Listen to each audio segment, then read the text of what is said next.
بسم الله الرحمن الرحيم، والصلاة والسلام على النبي الأمين وعلى آله وصحبه أجمعين، أما بعد.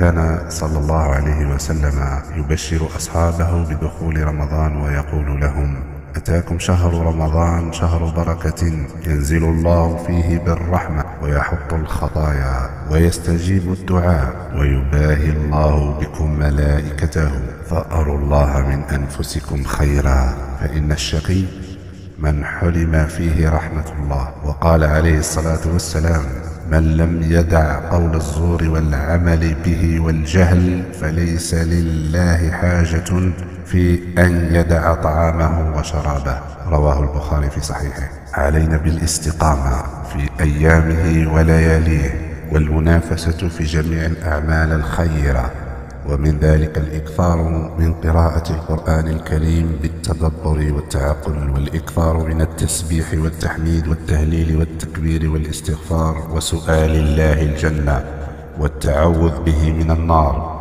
وسائر الدعوات الطيبة. كما أوصي إخواني ونفسي أيضا بالإكثار من الصدقة ومواساة الفقراء والمساكين، والعناية بإخراج الزكاة وصرفها في مستحقها، مع العناية بالدعوة إلى الله سبحانه وتعليم الجاهل، والأمر بالمعروف والنهي عن المنكر بالرفق والحكمة والأسلوب الحسن، مع الحذر من جميع السيئات ولزوم التوبة والاستقامة على الحق، عملا بقوله سبحانه وتعالى: وتوبوا إلى الله جميعا أيها المؤمنون لعلكم تفلحون. إن الذين قالوا ربنا الله ثم استقاموا فلا خوف عليهم ولا هم يحزنون. أولئك أصحاب الجنة خالدين فيها جزاء بما كانوا يعملون.